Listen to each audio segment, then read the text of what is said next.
Hablamos, un espacio para charlar y conocer la actividad de diversos colectivos de la comarca, con Manuel dos Santos y Álvaro Argüelles, en Radio Guardo, la radio de la montaña.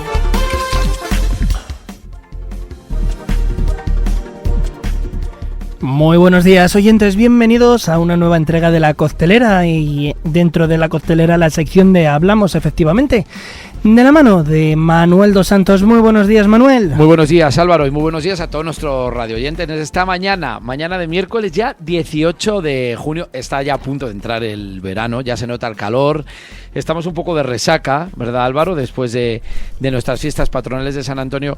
Pero bueno, aún así, no paramos de evento en evento, porque el programa de hoy, en esta sección de Hablamos, pues bueno, pues vamos a hablar de próximos eventos culturales que vamos a tener a la vuelta de la esquina. Así que eso, que bienvenidos y bienvenidas a esta nueva mañana de Radio Guardo, la radio de la montaña, el espacio pues donde las voces de nuestra tierra se encuentran para compartir, en este caso, cultura, historia y también actualidad, ¿eh? Hoy vamos a abrir un capítulo especial, un programa dedicado a la... Bueno, estamos escuchando la banda sonora Into the Wild, una parte fundamental del alma de la película, que además fue compuesta e interpretada por Eddie Vedder. Y es que las bandas sonoras, Álvaro, qué importantes son, porque no es solo música de acompañamiento, yo siempre lo digo. Las bandas sonoras además son una extensión emocional de la historia. Las canciones...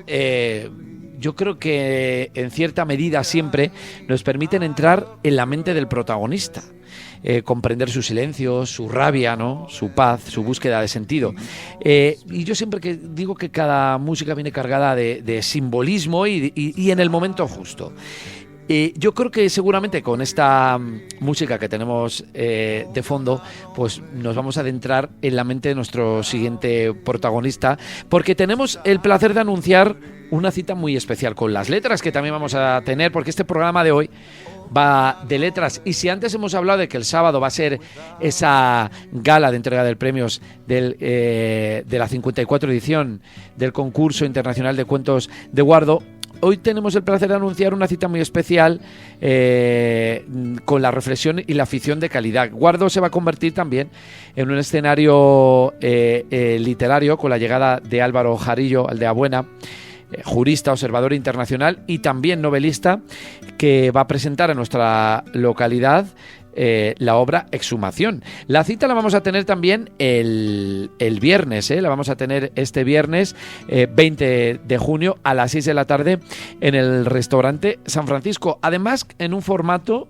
que se llama Café Literario, con entrada libre, una oportunidad única sin lugar a dudas para conocer de cerca a un autor con una trayectoria profesional brillante. Vamos a recordar que es profesor titular de Derecho Internacional Público en la UNED y con experiencia en misiones de la ONU, la Unión Europea y la OSCE. Además, que ha encontrado en la literatura una forma de mirar el mundo con profundidad y sentido crítico.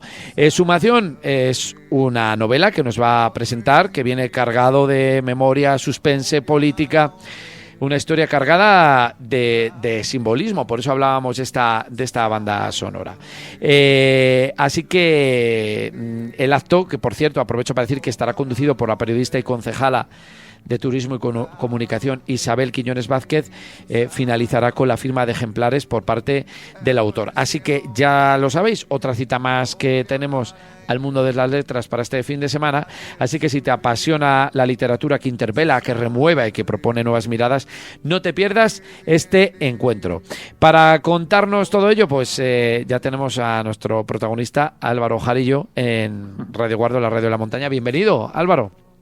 Hola, buenas tardes a todos, encantado. Oye, que va a ser un placer tenerte aquí este viernes, que lo estamos deseando.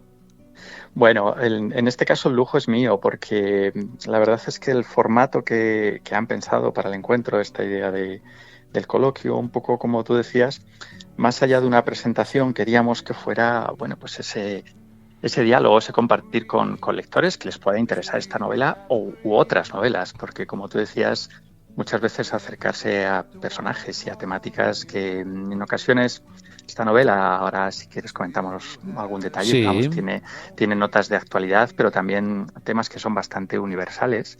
De ahí un poco esta canción que has puesto de Into the Wild, de una persona que quiere comenzar de cero y en qué medida puedes aislarte o alejarte de un entorno que te rodea a veces hasta de forma pues un poquito asfixiante según los contextos. Esta novela se desarrolla en un contexto urbano. Y bueno, el protagonista va a buscar un poco unas vías de salida y de comenzar de cero, que insisto, son grandes temas universales que queremos, pues gracias a Guardo, a todos los anfitriones, a Isabel sobre todo, y a todos los que nos van a acompañar, pues hacer algo que sea pues participativo, ameno y bastante dinámico y entretenido.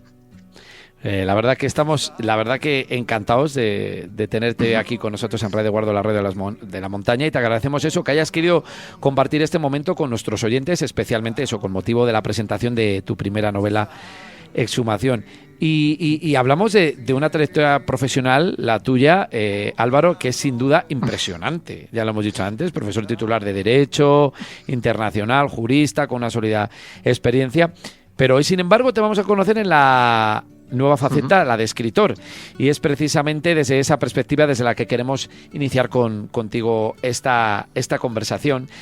Sobre todo eso, basándose en tu perfil y lo que hemos podido leer sobre ti y tu obra, nos gustaría plantearte unas preguntas para profundizar en distintos aspectos de tu trayectoria y de este primer libro que ya está dando tanto que hablar.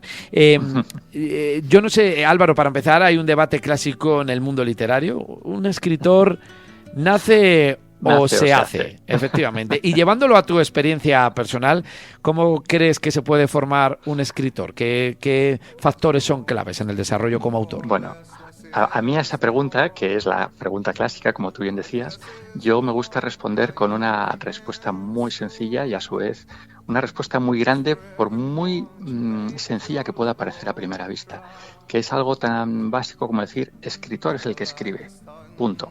A partir de ahí, obviamente, hay personas, como es mi caso, en los que la escritura, digamos, que te ha acompañado, pues porque yo desde niño tenía pues un interés en general, fíjate que ya ni por la literatura, sino en general por contar, y contar va muy relacionado con observar.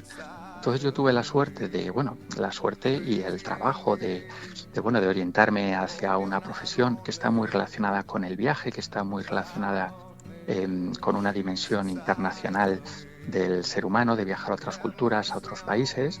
A mí eso me enriquecía mucho, pero la literatura te ofrece algo más. Yo suelo decir que el derecho internacional, en mi caso, pues puede ayudar a resolver algo los conflictos, puede ayudar un poquito a que los estados y las personas creen esos entornos de paz social.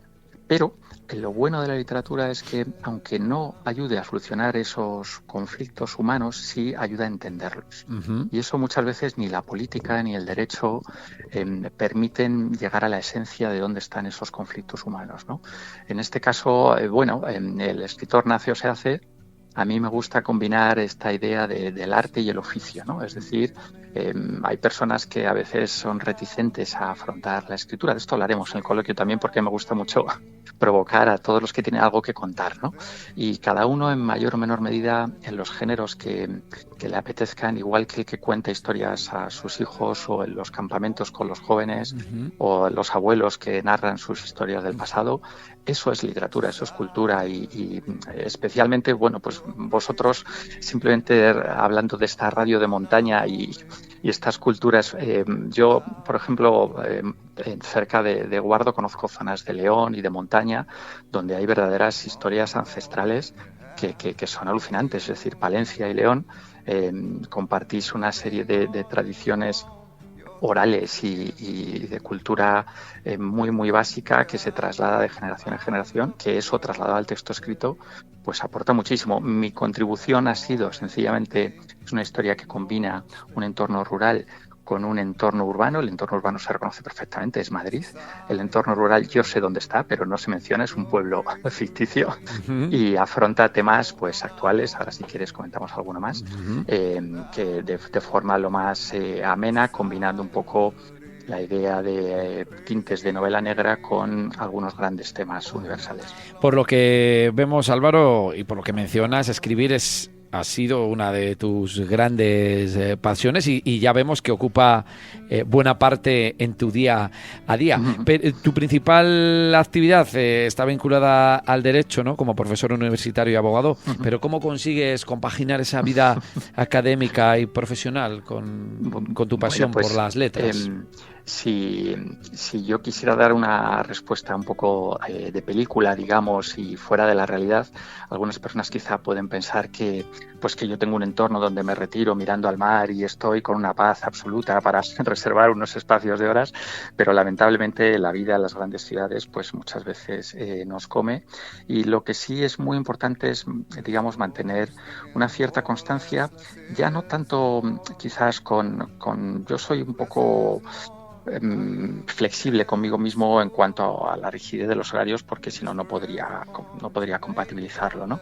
Pero lo que sí intento es tener una cierta tensión creativa. Yo digo que esto muchas veces se parece como al deporte, es decir, yo me gusta mucho el deporte, y si uno realmente abandona del todo el deporte, volver es muy difícil. Sin embargo, a nada que mantenga un poquito de tono muscular, pues se mantiene de alguna manera. Cuando retoma el ejercicio, puede continuar. Esto permite que cuando retomas esta historia que dejas por unos días, en estos huecos, yo gracias a mi profesión pues tengo una cierta flexibilidad horaria que me permite o madrugar mucho o acostarme tarde o encontrar fines de semana y huecos, pero sobre todo cuando uno está metido en la historia.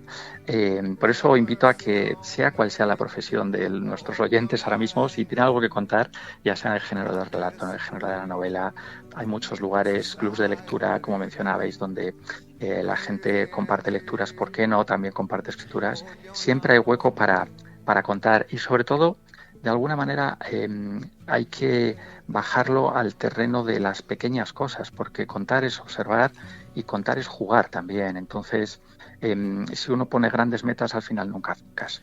Y a mí me ha ayudado, lógicamente me he tenido que formar también, tengo una trayectoria de muchos años acompañándome y rodeándome de entornos donde bueno, pues hay una escuela de escritores en Madrid, que a mí es la que más me ayudó y me sigue acompañando con una nueva novela con la que estoy, y donde hay pues laboratorios de novela. Afortunadamente ahora ya hace unos años no había tanto, pero ahora hay muchos lugares donde compartir estas historias con gente que está con ese pulso narrativo y que nos contagiamos unos a otros, ¿no? Oye, Álvaro, hablas eso de escribir y yo siempre, de ese momento decisivo, a mí me surge una duda, ¿no? Porque me supongo que tu cabeza está llena de ideas, de borradores que uno guarda en silencio.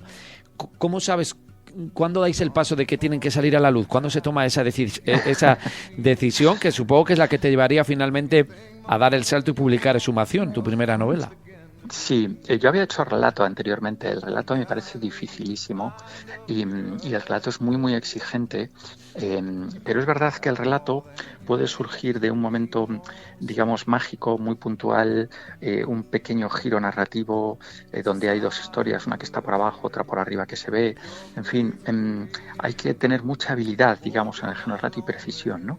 La novela es algo distinto. La novela requiere algo más de pausa. Entonces, como tú bien decías, a la hora de decir, bueno, ¿qué cuento en una novela?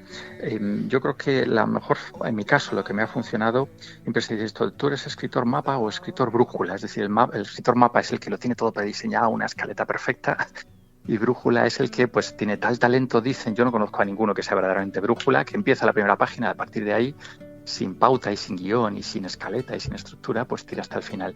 Mi caso es un poco mezcla de los dos, y lo que me suele motivar, y ahora estoy con mi segunda novela, y al igual que me ocurrió con la primera, yo creo que es, digamos, un gran tema, un disparador.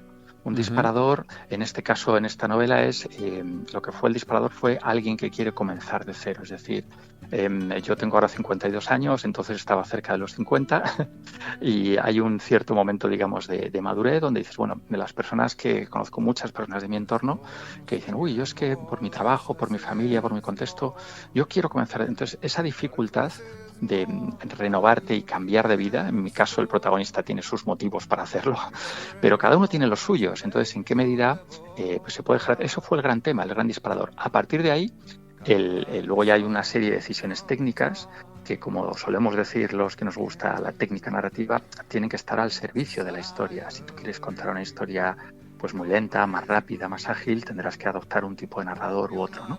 Pero por ahí va, es decir, es una gran pregunta, es un gran tema que a mí me ha funcionado para tirar de ahí. Ahora luego ya yo soy una mezcla, como te digo, de pues combinar un poco la brújula con el mapa, digamos.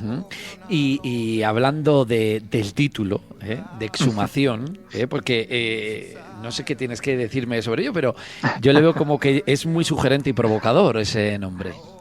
Sí, a ver, esto viene de un juego que además dio lugar al comienzo a algunas equivocaciones por parte de algunas personas y demás.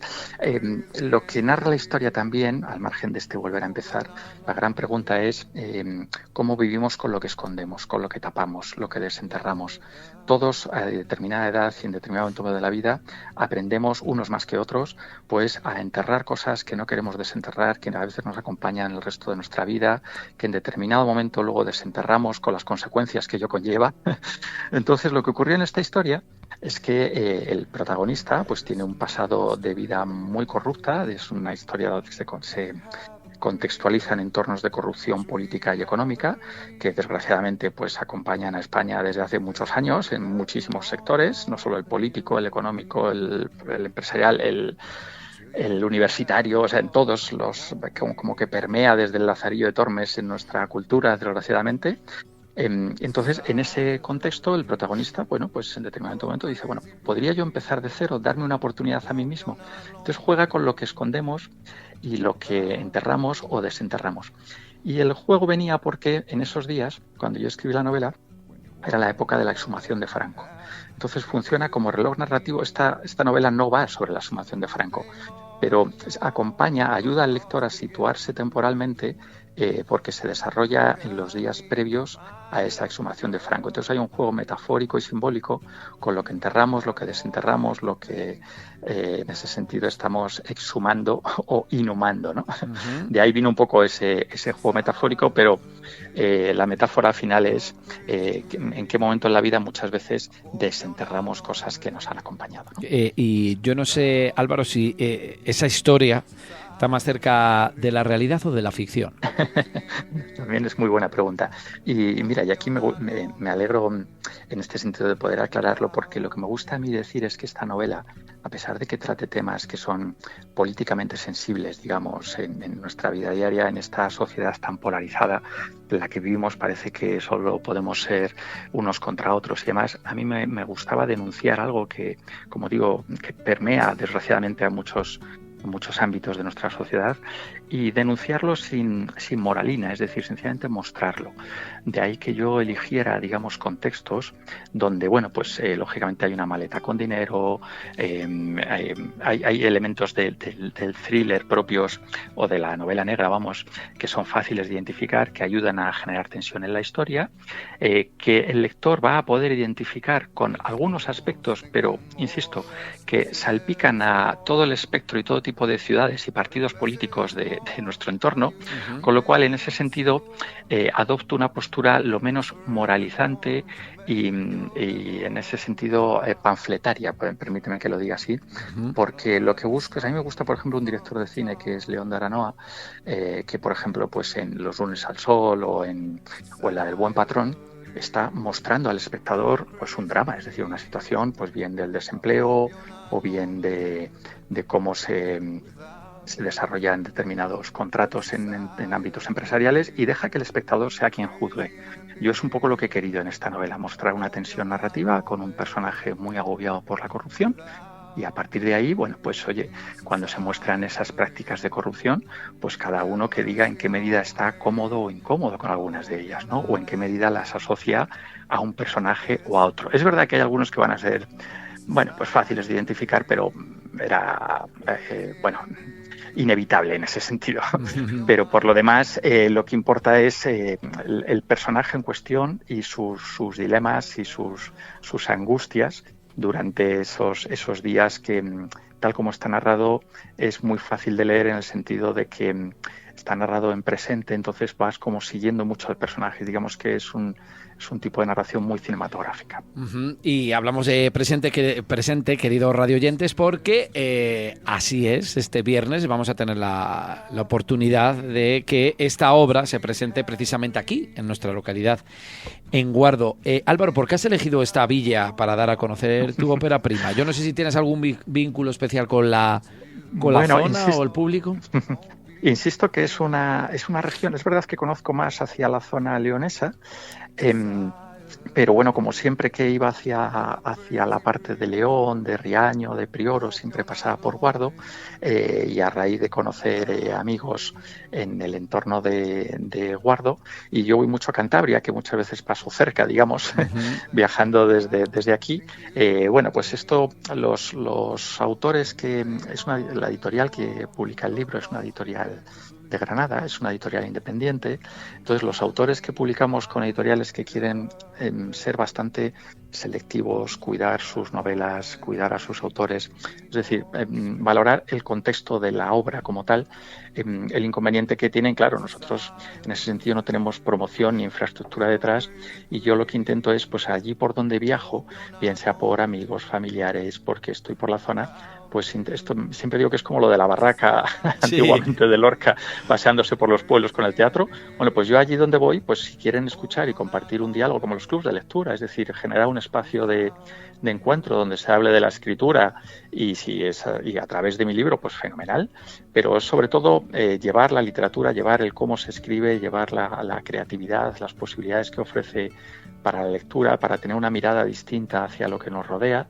Entonces, eso fue un poquito el porqué de elegir Guardo, y gracias a que Isabel se ofreció a tener este coloquio, pues fue maravillosa la idea, vamos. Sí, feliz. Además, nuestra querida Isabel, que siempre está haciendo propuestas también novedosas sí. para nuestro municipio, y además sabemos que Sumación ya ha pasado por otras ciudades y ferias del libro.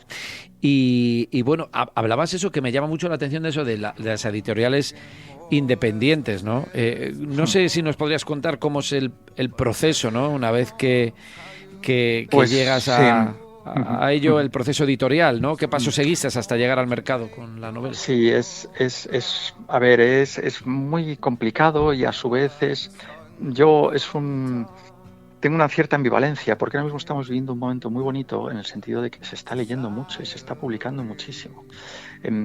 ¿Cuál es, de alguna manera, algo que a determinados autores como a mí nos puede fastidiar? Que también, como ha habido grandes grupos editoriales ahora mismo, pues hay como 2 grandes grupos que son los que suelen estar, digamos, en mesa en las grandes librerías.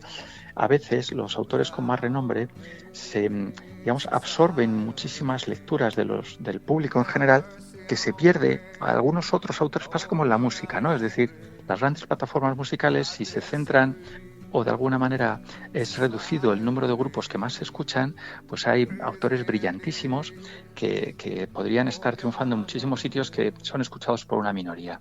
Yo no digo que quiera formar parte, entiéndaseme bien, pero quiero decir que gracias a las editoriales pequeñas, autores que puedan ser mejor o peor considerados por la crítica y por el público en general, estamos teniendo pues una capacidad para llegar, insisto, tanto a grandes ferias como puede ser la Feria del Libro de Madrid, como a ferias pequeñas, pues la de Granada, la de Santander, y otras ciudades, o para hacer un coloquio de lectura en Guardo, ¿no? Uh-huh. En este sentido, la labor de estas editoriales es maravillosa, sobre todo porque lo que están cuidando es, digamos, el texto como tal, es decir, rehuyen, yo creo que desde mi punto de vista hay un exceso, y esto es crítica personal, hay un exceso de autoficción, de vender tanto el autor como la obra como el autor, no sé si me explico. Uh-huh. Entonces, si el autor es mediático, si el autor tiene ecos como figura en sí misma, y creo que lo más importante es que el texto sea bueno. Entonces, en ocasiones encontramos grandes editoriales que por el hecho de la venta en sí misma y porque el autor es muy mediático, pues les están dando una promoción que quizás merecerían otras obras de otros autores menores, cuya obra es mucho mejor que la de estos personajes tan mediáticos, ¿no? Entonces, es una ambivalencia, pero lo bueno es que ahora mismo en España en general, tanto en sitios grandes como pequeños, me refiero a localidades, pues las posibilidades de lectura son mucho mayores que las de otros años, gracias a medios como el vuestro, pues que crean espacios en lugares donde acercan la lectura y que reservan estos espacios culturales.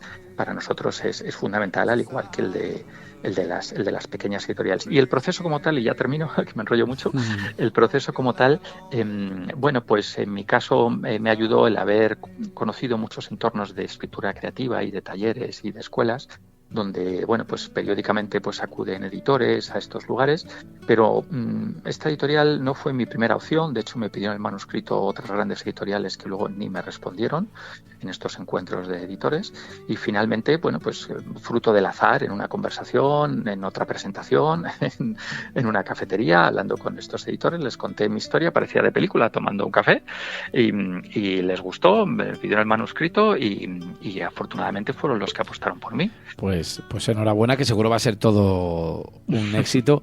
Y yo, Álvaro, no quiero dejar pasar la oportunidad ya para irnos despidiendo de esta entrevista, porque hay una faceta de tu vida que no quiero dejar de mencionar, y es que has trabajado como observador internacional en elecciones de países lejanos, muchos de ellos en conflicto o en transición política. Yo no sé hasta qué punto esas experiencias tan intensas alimentan, ¿no?, tu mirada como escritor, y si crees que ese contexto puede dar pie a nuevas novelas. Sí, mira, la pregunta es muy buena. De hecho, yo tuve que hacer un cierto esfuerzo para para que no tuviera demasiada presencia en lo que yo quería contar. Es decir, yo en más de una ocasión se me ocurrió hacer novelas muy concretas sobre espacios, como tú dices, yo por mi profesión, aunque de forma esporádica, pero con cierta regularidad, pues estaba en los países más pobres, como puede ser Haití o Timor Oriental, o en zonas de conflicto como las zonas de las maras en Honduras y demás, donde la vida tiene un valor distinto, donde la supervivencia no tiene nada que ver con lo que nosotros consideramos en nuestra sociedad estable y segura. Contar todo aquello yo me resistía, porque durante años, al final, yo en mi ámbito académico he escrito mucho sobre eso con un enfoque político, jurídico, y llevarlo a la ficción o a la... yo rehuyo un poco de esta autoficción, ¿no?, que está tan de moda ahora, de, pues como me secuestraron, cuento la historia de mi secuestro. Como desde pequeño tuve tal trauma porque me ocurrió esto, pues ahora lo cuento de mayor. Eso es necesario, por supuesto, y es buena literatura en muchas ocasiones, pero la literatura puede ser mucho más que eso. Es decir, uno para escribir una novela sobre terrorismo no tiene por qué ser terrorista. O uno para escribir una novela sobre ciencia ficción y astronautas no tiene por qué haber ido al espacio, porque eso te lo permite la literatura si el autor es bueno. Entonces yo en mi caso, lógicamente, yo hablo pues de narcotráfico, de prostitución, de sicarios, y yo no he participado con esto en estas mafias de corrupción. Pero escribo sobre ello porque tengo una mirada desde fuera, porque me conmueve, y es algo que en ese sentido me removía y necesitaba escribir sobre ello.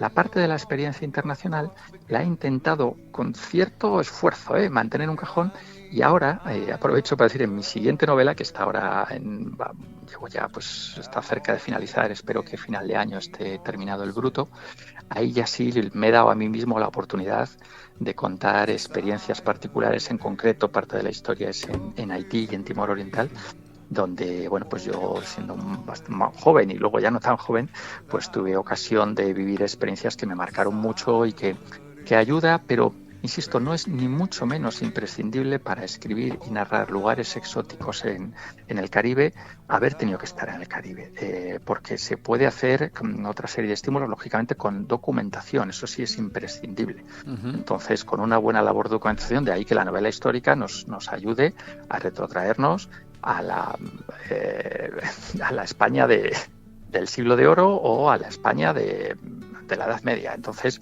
en ese sentido, bueno, pues todo esto la labor de documentación a los escritores nos sirve, nos nutre, nos ayuda, y puede ser más que suficiente, pero insisto que ya finalmente he tenido que ceder a mí mismo para en esta siguiente novela pues ya sí contar algunas cosas que son vistas en primera persona o vividas en primera persona. Muy bien, pues nada, hasta aquí, queridos radioyentes, nuestra conversación con Álvaro Jarillo. Ya saben ustedes que tienen una cita este viernes 20 de junio a las 6 de la tarde. Álvaro Jarillo Aldeanueva nos va a presentar la novela y con un coloquio Sumación, que va a estar presente. ¿Dónde? Pues en el Café Literario, que va a tener lugar en el restaurante San Francisco de aquí de nuestra localidad, en la planta baja, que se encuentra en la avenida de Asturias 22, de aquí de Guardo, moderado por Isabel Quiñones, periodista y concejal del Ayuntamiento de Guardo, y además, tengo que decir que habrá invitación a café y licor.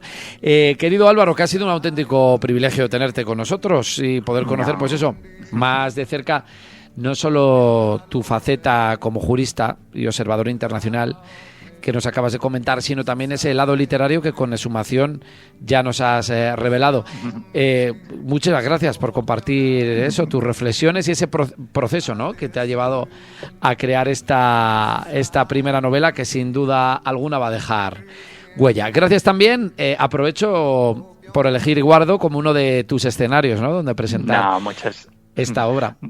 Muchas gracias a vosotros. Simplemente por concluir, decir que efectivamente que en el coloquio la idea que tenemos es no solo hablar de la novela, sino hablar del proceso de escritura y de lectura, para que así, bueno, pues todas las personas que tengan interés por saber cómo se escribe una novela o cómo de alguna manera recurrimos a pequeños trucos y recursos que están detrás del texto, aprovechemos esta historia en particular para contarlos, desvelarlos y así motivar a la lectura, como hacéis vosotros, que siempre es algo maravilloso y al alcance de todos. Muy bien, y además digo que gracias por venir a esta tierra, porque aquí se valora mucho el compromiso con la cultura y además he de decir que se enriquece mucho la cultura con voces como la tuya. Te deseamos muchísimo éxito en esta nueva etapa como escritor y esperamos verte con nuevos proyectos y quién sabe, a ver si quizá con una segunda novela que ya nos has dicho, ojalá, que seguramente esté inspirada en esos rincones del mundo que solo tú has podido observar tan de cerca. Que aquí tienes siempre un micrófono abierto, Álvaro. Muchas gracias. Vale, y hasta pronto. Y hasta aquí nuestra cita de hoy, Álvaro, este programa cargado de literatura, de letras. Así que ya saben ustedes, es que un fin de semana dedicado a las letras, como bien decimos, que tienen ustedes, esas citas ineludibles para este fin de semana. Hemos